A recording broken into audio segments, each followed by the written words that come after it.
But first, and good evening to Kaveh and Dharmesh, that breaking news from Newcastle. It looks like their search for a striker is pretty much over, Kaveh. Yes, Chris Wood, the Burnley forward, is travelling to the northeast tonight to have a medical with Newcastle.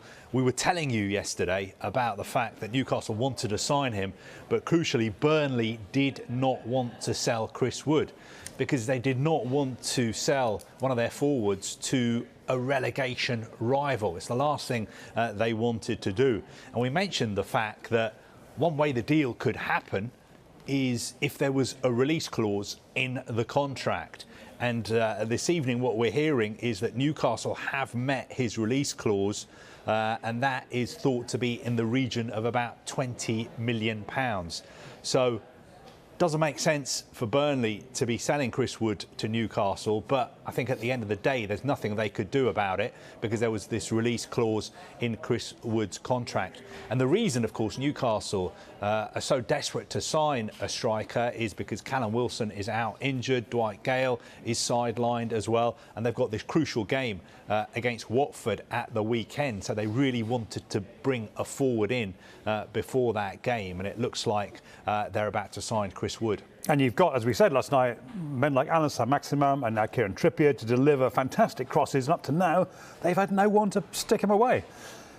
I mean, they've had Callum Wilson, but obviously they're not going to have him. Yeah. They're not going to have him at the moment because of his injury problems. But you would think that this is quite a sensible signing by Newcastle in the sense that this is a player who's got a vast amount of experience playing in the Premier League, so he knows what it's all about. It's not going to take him time to acclimatise to playing in the Premier League. And I think it would have been more of a risk if they'd signed a player who didn't have that Premier League experience. But I think from what Dharmesh is reporting, they are looking abroad for other strikers as well. I'll come to that in a second. Just on Chris Wood, you've both done this a long time. He's 33 Premier League goals this season, but the need is urgent. Does 20 million, if that is the release clause, does that feel about right in terms of the value, either of you? Well, I mean, I think Burnley, if he'd gone to any other club and gone for £20 million, I think they would have been thinking this is great business for a 30-year-old who scored 3 goals, but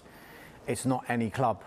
And they simply would not have wanted to sell to Newcastle United, but that release clause, it's kind of hamstrung them a bit because once someone meets that release clause, he's free to talk to that club.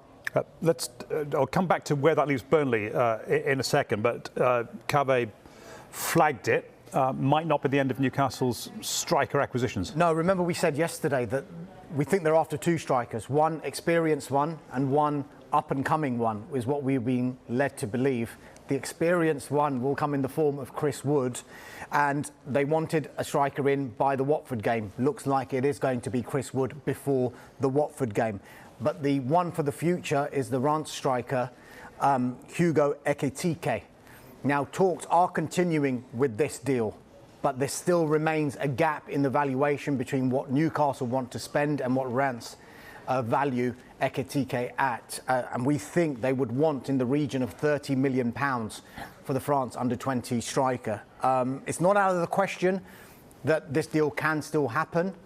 It's just that gap in valuation does still exist. And with that in mind, Newcastle United are looking at other strikers as well. I mean, they've been linked with so many players, in particular strikers. One that has been quite common throughout this transfer window is Bayer Leverkusen's Patrick Schick. Did so well for the Czech Republic during the European Championships. Sky Germany, I've spoken to them today. Good links, of course, with Bayer Leverkusen. Will they sell Patrick Schick in this transfer window? Their opinion is no way. And for them to even consider to even contemplate any talks with a potential buying club, I think the bid would have to be in the region of around 50 to 60 million pounds. You've got to remember, Bayer Leverkusen are going for Champions League football. They're in 5th place in the Bundesliga, 2 points off the top 3. So the last thing they'd want would be to see their prized asset in Patrick Schick leave the club in a January transfer. Whose goals per touch record is absolutely phenomenal. I was hearing that at the weekend. I want to ask you about a defender in a second, but Kaveh is itching to get into. Just one point I would make about Chris Wood and Burnley is that in a way, at least Burnley have got some time and some money to sign a replacement. They wouldn't want this to have happened on the last day of the window if Newcastle had triggered a release clause, and they wouldn't have had time to sign a replacement. But at least now they've got something like about 20 days left, and £20 million or there, which everybody knows they've got. Which everyone knows they've got, but they've got time to go and sign a striker. How do you think Sean Dyche will react to losing his prized striking asset? Well, in private or in public, I think in private he'll be annoyed, but he knows how the football business works. He knows how the transfer windows works, and I think the crucial thing for him will be if he will be given this money to reinvest in a new forward, because we were talking about Newcastle needing to win games as well, and Newcastle having big games coming up. Burnley have got 3 big games coming up in the next 10 days. They're playing Leicester, and then they're playing Watford, and then they're playing Arsenal as well. So they need to sign somebody as well. But I think if you look at the Premier League table, Burnley and Newcastle are both on 11 points. But crucially, Burnley have played 2 fewer games. So it's not all doom and gloom as far as Burnley are concerned. If they were to win those 2 games they have in hand, they would be 6 points above Newcastle. And the pack haven't pulled away, at least not yet. I just wonder whether Sean Dyche and Burnley had legislated for Chris Wood leaving. He plays for them all the time. He's a regular, and he is the focal point of their attack. Admittedly, you mentioned he's only scored 3 goals in the Premier League, but he is the man that they look to hold the ball up, to bring others into play. And I just wonder, yes, they do have time to replace Chris Wood and maybe the money that Newcastle United will pay them, but have they got a player that can come in and adapt immediately to the style that Chris Wood has got and adapt to the Burnley style? It's a particular kind of striker who they're not that common anymore. You wanted to mention a Newcastle defender acquisition, possibly. Yeah, look, we know they're in the market for a central defender. The latest name, they remain interested in the Monaco defender. His name is Benoit Badiashile. Now, he's one of a number of defenders that they have been looking at after we think that they've fully failed now to get Lille's Sven Botman. Lille simply not willing to sell during this transfer window. What do we know about Badiashile? He's 20 years old. He's a France under-21 international.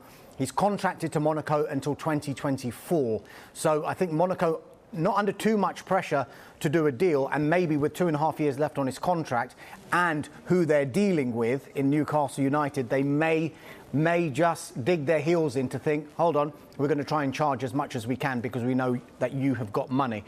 One issue is that Badiashile picked up an injury at Nantes on Sunday. Now, the early signs are that he'll be out for 2 to 3 weeks, which shouldn't impact a January transfer because he'll be fit to play again in February. If it's any longer than that, because initial signs were it was looking to 6 to 8 weeks, it hasn't been confirmed which one is the length of time that's out, then that could impact whether Newcastle United will go for him or not.